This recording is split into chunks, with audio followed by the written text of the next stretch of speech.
Hi friends, இன்றைக்கு நாங்கள் ரவா உப்மா எப்படி செய்கிறதுன்ட்டு தான் பார்க்க போகிறோம். உப்புமா என்றாலே கன பேருக்கு பிடிக்காது. என்ன ரீசன்னு பார்த்தீங்கன்னா, அது ரொம்பவும் கெட்டியாக இருக்குது அல்லது களியாக இருக்குன்னு சொல்லுவாங்க. இந்த காரணத்துக்காகவே உப்புமா என்றால் வேணாமன்னு சொல்லிடுவாங்க. ஆனால் இன்றைக்கு நாங்கள் எப்படி உதிரியாக ரவா உப்மா செய்கிறதுன்னு தான் பார்க்க போகிறோம்.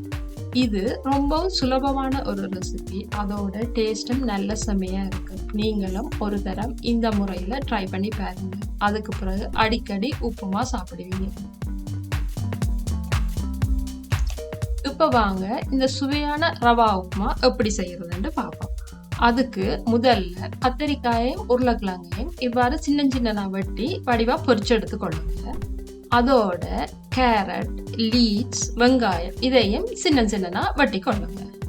இந்த மரக்கறியெல்லாம் இவ்வளவு அளவில் தான் சேர்க்கணும் வேண்டியது நீங்க உங்களோட டேஸ்ட்டுக்கு ஏற்ற மாதிரி சேர்த்துக்கொள்ளலாம். அதோட நான் காரத்துக்காக பச்சை மிளகாய் எடுத்துருக்கேன். நீங்களும் விரும்பினா சேர்த்துக்கொள்ளலாம். இதோட இந்த கப்பால 2 கப் வறுத்த ரவை எடுத்துருக்கேன். ரவையை நீங்க உப்புமா செய்யறதுக்கு முன்னால் ஒரு 4 தொடக்கம் 5 நிமிஷம் நல்லா கலர் சேஞ்ச் ஆகும் வரைக்கும் நல்லா வறுத்துக்கொள்ளணும். இந்த உப்புமாவை நான் தனியா தண்ணியில செய்யாம பாலும் சேர்த்து தான் செய்ய போறேன். வழமையா நீங்க 1 கப் ரவை எடுத்தீங்கன்னு சொன்னா 1.5 கப் தண்ணி தேவைப்படும். இப்ப நாங்க பாருங்க 2 கப் ரவை எடுத்துருக்கிறோம். எங்களுக்கு 3 கப் தண்ணி தேவை.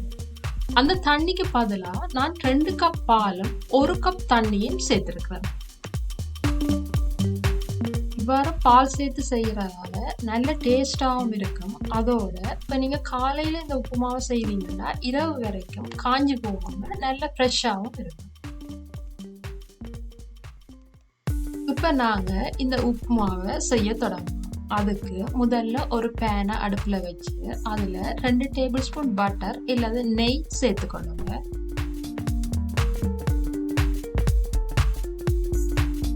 இந்த பட்டர் நல்லா உருகினதும் முதல்ல நாங்க கேரட்டை சேர்த்துக்கொள்வோம். ஏன்னா எங்களுக்கு கேரட் வதங்குறதுக்கு டைம் எடுக்கும். அதால முதல்ல கேரட்டை சேர்த்து வதக்கி கொள்வோம்.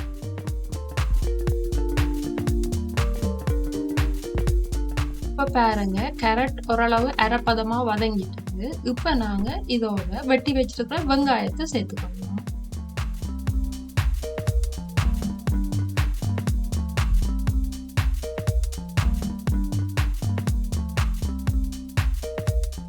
இப்ப நாங்க இதோட பச்சை மிளகாயையும் சேர்த்து வதக்கி கொள்வோம்.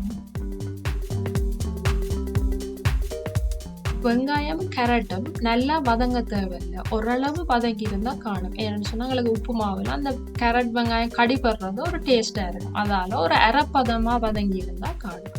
இப்ப எங்களுக்கு இந்த வதங்கின அளவா இருக்கும். இதோட நாங்க 1/2 டீஸ்பூன் பெருஞ்சீரகமும் 1/2 டீஸ்பூன் கடுகும் சேர்த்துக்கொள்ளணும்.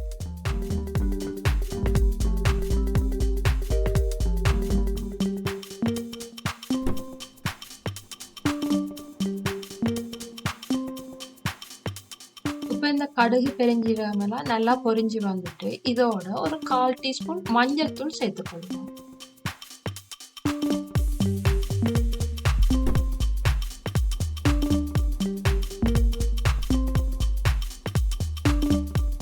இப்ப இந்த ஸ்டேஜ்ல நாங்க எடுத்து வச்சிருக்கிற பாலை சேர்த்து நல்லா மிக்ஸ் பண்ணி கொள்ளுங்க.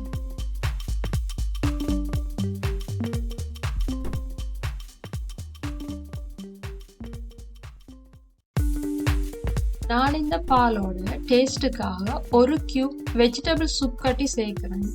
நீங்க விரும்பினா சிக்கன் சூப்பும் சேர்த்துக்கொள்ளலாம்.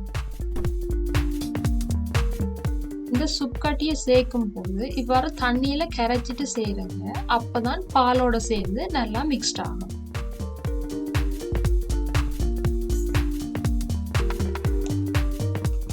இவ்வாறு பால் ஒரு கொதி வந்ததும் அடுப்பை நல்லா குறைச்சிட்டு நாங்க எடுத்து வச்சிருக்கிற ரவையை கொஞ்சம் கொஞ்சமா சேர்த்து நல்லா மிக்ஸ் பண்ணி கொள்ளுங்க.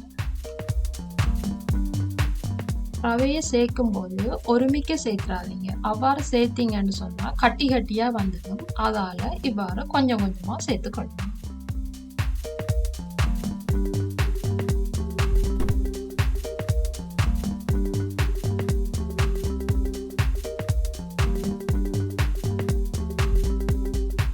இப்ப பாருங்க இந்த பால்ல ரவை நல்லா வெந்து நல்லா உதிரியா வந்திருக்கு.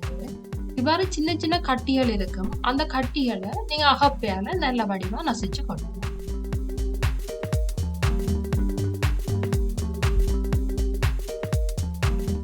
உப்பு சேர்க்கும் போது கவனமா சேர்த்துக்கொள்ளுங்க. ஏன்னா நாங்க அந்த சுப் கட்டி சேர்த்துருக்கிறோம், அதுலயும் உப்பு இருக்கும். அதால உப்புட டேஸ்ட பார்த்துட்டு சேர்த்துக்கொள்ளுங்க. இப்ப நாங்க வெட்டி வச்சிருக்கிற லீட்ஸை இந்த உப்பு மாவோட சேர்த்துக்கொள்வோம். லீட்ஸை ஏன் நான் முன்னுக்கு சேர்க்கலன்னு சொன்னா, லீட்ஸ் ஒரு கெதியா வதங்கக்கூடிய ஒரு மரக்கறி. இவ்வாறு இறுதியில நாங்க சேர்க்கறதால எங்களுக்கு நல்ல டேஸ்டாகவும் இருக்கும், அதோட நல்ல கலர்ஃபுல்லாகவும் இருக்கும். இப்ப பாருங்க, எங்களோட உப்புமா நல்ல உதிரி உதிரியா நல்ல வடிவா வந்திருக்குது.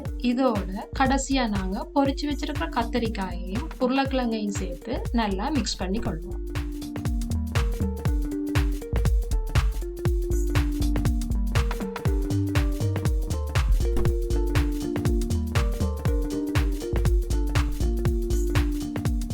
உப்புமா ரெடி ஆயிட்டுது. நான் உப்புமாவை இறக்க போனேன். இறக்குறதுக்கு முதல் கொத்தமல்லி இலையை இவ்வாறு சின்ன சின்ன வெட்டி அதோட சேர்க்கிறேன். உங்களுக்கும் கொத்தமல்லியோட டேஸ்ட் பிடிக்க மாட்டா நீங்களும் சேர்த்துக்கொள்ளுங்க.